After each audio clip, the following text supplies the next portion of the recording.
بسم الله الرحمن الرحيم سلام الله عليكم ورحمة الله تعالى وبركاته كلنتو عن وناكسن داوديال مeel ku sodafaa caalamka joogtaan ku soo dhawaada warka saacada Rays TV xaruntiisa dhexe magaalada Muqdisho anigoo Bahaj Cabdullaahi Salaad ayaa idin kugu diyaaraa madaxweynaha Soomaaliya ayaa kulamo ka bilaabay magaalada Qaahira ee dalka Masar madaxweynaha Jamhuuriyadda Federaalka Soomaaliya Mudane Xasan Sheekh Maxamuud oo booqasho rasmi ah ku jooga dalka Masar ayaa magaalada Qaahira kulan kula qaatay madaxweynihii hore ee Soomaaliya Mudane Cabdiqaasim Salaad Xasan madaxweyne Xasan Sheekh ayaa la wadaagay madaxweyne Cabdiqaasim Salaad dadaalada ay dawladdu ku bixinayso gurmadka abaaraha xoojinta iskaashiga Soomaaliya ee wadamada gobolka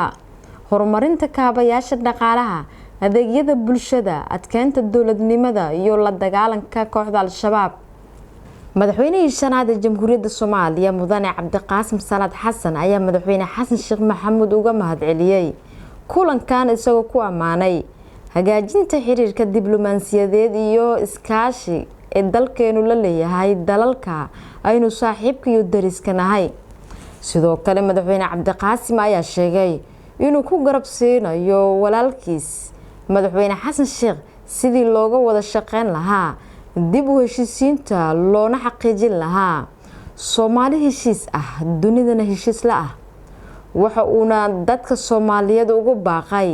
inay iscaawiyaan si loo samata bixiyo dadkeena abaaruhu saameeyeen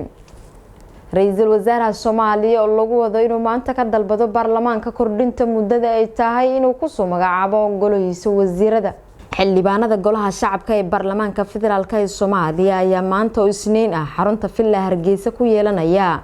kulan uu ku hortagayo Ra'iisul Wasaare Xamse gudoonka golaha shacabka ayaa xildhibaanada xalay u diray fariin qoraaleed oo lagu sheegayo inuu maanta jiro kulan ajandihiisu yahay codsi ka yimid Ra'iisul Wasaaraha xogaha la helay ayaa sheegaya in kulanka uu Ra'iisul Wasaaraha ku dalbanayo in muddo 10 cisho oo dheeraad ah la siiyo oo uu ku soo dhiso golahiisa wasiirada maadaama muddada uu haystay inuu gole wasiiro ku soo dhiso ay dhamaatay sida uu ahaa curfi siyaasadeed iyo xeer hoosaadka baarlamaanka kulanka madaxtooyada ku dhexmaray madaxweyne Xasan Sheekh Ra'iisul Wasaare Xamse iyo gudoomiyaha golaha shacabka ayaa warar soo baxayay ay sheegayeen inay isku raaceen in muddo cisho ah dib loo dhigo magacaabista golaha wasiirada ciidanka booliska Soomaaliya ayaa gacanta ku soo dhigay koox ciyaal weerar ah kuwaas oo watay hub casri ah oo ay ku dhibaatay jireen shacabka ku dhaqan gobolka Banaadir afayeenka ciidanka booliska Soomaaliyeed Gaashaanle Cabdifataax Aadan Xasan ayaa faahfaahin dheeraad ah ka bixiyay howlgalka la magac baxay Samokaab ee amni sugidda caasimadda oo ay xalay ciidamada booliska gobolka Banaadir ka sameeyeen qaybta booliska Bari howlgalkan ayaa si gaar ah waxa uu uga dhacay degmada Kaaraan ee gobolka Banaadir taas oo ay ka jirtay cabashadii ugu badneed ee dhinaca amniga ah ay ka timid bulshada ku dhaqan Muqdisho afayeenka ciidanka booliska Soomaaliyeed Cabdifataax Aadan Xasan ayaa tilmaamay in intii uu socday howlgalkan ay gacanta ku soo dhigeen taliska qaybta Bari in ku dhow 75 qof iskugu jirto kooxo hubeysan oo dhac ka geysanayay degmada Kaaraan iyo ciyaal weero waxa uu sidoo kale afayeenka booliska Soomaaliyeed xusay inta uu socday howlgalkan ay sidoo kale ku soo qabteen ilaa kontameeyo iskugu jiro toorey iyo bangado kuwa uu sheegay in aan hore loo arag waxa uu ka dhawaajiyay afayeenka ciidanka booliska Soomaaliyeed in cidii lagu qabto gurigeeda dharka ciidanka iyo hub ay u awoodsan doonaan in ay kaabaan kooxaha falalka amni daro ka wada Muqdisho gudoomiyaha gobolka Hiiraan Cali Jeete Cismaan ayaa sheegay in dadka deegaanka ay u xaqiijiyeen in Al-Shabaab ay ka gudbeen xadka uu la leeyahay gobolkaas DDS gudoomiyaha gobolka Hiiraan Cali Jeete Cismaan oo ka hadlay warar sheegaya in dagaalamayaal ka tirsan Al-Shabaab ay ka gudbeen sohdinta gobolkaas uu la wadaago dowlad deegaanka Soomaalida ayaa sheegay in dad kala duwan halkaas ka xaqiijiyeen Cali Jeete waxa uu tilmaamay in ku dhawaad 200 oo dagaalamo ka tirsan Al-Shabaab ay ka gudbeen gobolka Hiiraan iyagoo u tallaabay dowlad deegaanka Soomaalida sidaasina ay ka xaqiijiyeen dadka deegaanka gudoomiye Jeete si dhab ah uma sheegin faahfaahin ka baxsan in ay xuduuda ka tallaabeen Al-Shabaab sida deegaanada ay ku sugan yihiin iyo haddii ay uga sii gudbeen deegaano kale oo ka tirsan dowlad deegaanka Soomaalida. markii aan dadka weydiinay waxa ay noo sheegeen in ilaa iyo 200 nin ay ku dhow yihiin tiro ahaan sidaasi waxa BBC Soomaali u sheegay gudoomiyaha gobolka Hiiraan Cali Jeete Cismaan oo hadalkiisa sii raaciyay in maamulkooda iyo dowlad deegaanka Soomaalida wada jir ay ula dagaalamaan Al-Shabaab.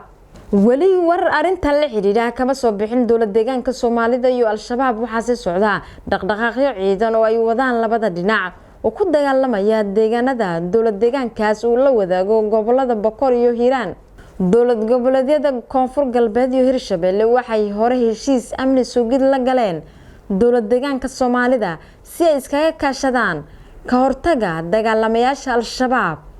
ee dhanka Soomaaliya ka gudbaya. dabli hubeysan ayaa toogasho ku dilay muwaadiniin Soomaali ah oo ku sugnaa goob ay ka socotay xaflad oo ku taala magaalada West Jordan ee gobolka Utah ee dalka Mareykanka. 3 wiil oo Soomaali ah ayaa lagu dilay toogasho ka dhacday magaalada West Jordan ee gobolka Utah ee dalka Mareykanka. toogashada ayaana ka dhacday guri ay ka socotay xaflad aroos. ciidamada booliska magaalada West Jordan ayaa sheegay in rasaas xoogan lagu furay guri ay ka socotay xaflad aroos, waxaana goobtaasi ku geeriyooday 3 nin oo dhalinyaro ah oo asal ahaan ka soo jeeda Soomaaliya. toogashada ayaa la sheegay inuu fuliyay nin si ula kaca rasaas ugu furay goobta ay ka socotay xafladda arooska. waxa ayna booliska sheegeen inay xireen ninka looga shakisan yahay inuu falkan ka dambeeyay. ciidamada booliska wali ma sheegin da'da iyo magacyada 3 wiil ee toogashada lagu dilay iyo qofka ay hore u sheegeen inay dilkaasi u qabteen. waxa ayna sheegeen booliska inay wadaan baaritaano ku aadan toogashadan. dalka Mareykanka waxa ka dhaca toogasho ay geystaan dad hubeysan, waxaana dilalka Soomaalida lagu geysto dalka Mareykanka qaarkood lagu eedeeyaa inay geystaan dhalinyaro kale oo Soomaaliyeed.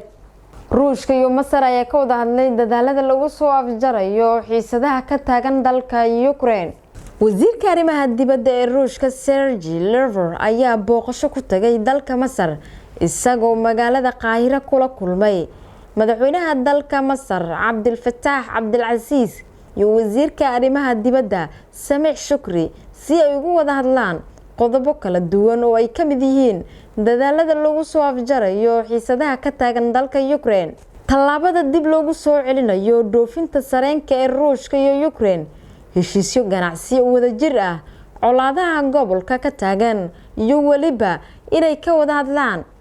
warshada tamarta nuclear-ka ku shaqeysa oo Ruushka ka bilaabay inuu ku dhiso xeebta waqooyi ee dalka Masar. safarka wasiirka arrimaha dibadda ee Ruushka ayaa noqonaya lugtiisii ugu horeysay ee safaro uu ku gala bixin doono qaaradda Afrika. dalalka Masar iyo Ruushka ayuu ka dhaxeeya xiriir ganacsi oo xoogan oo ku kacaya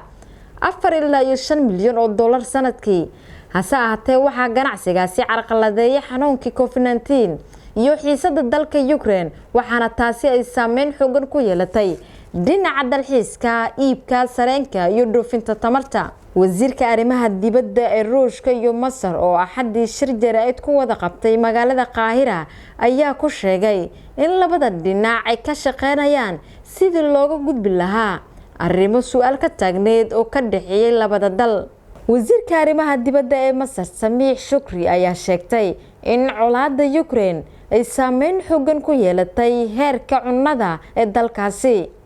baahideeda tamarta, ganacsigeedii dibadda iyo waliba sicir bararka dalkaas ka jira. wasiir Sameh Shoukry ayaa sheegtay inay jeclaan lahayd in xiisada Ukraine lagu soo afjaro xal diblomaasiyadeed. guud ahaan daawadayaal qodob-wareedkaas ayaa ugu dambeeyay warka saacadda Rays TV xaruntiisa dhexe ee magaalada Muqdisho. anigu Bahja Cabdullaahi Salaad ayaa idinla socodsiinaysay. intan dib dambe u kulmi doono warkan warka xiga aan idinku dhaafo sida iyo nabadgelyo. wassalaamu calaykum waraxmatullaahi tacaala wabarakaatu.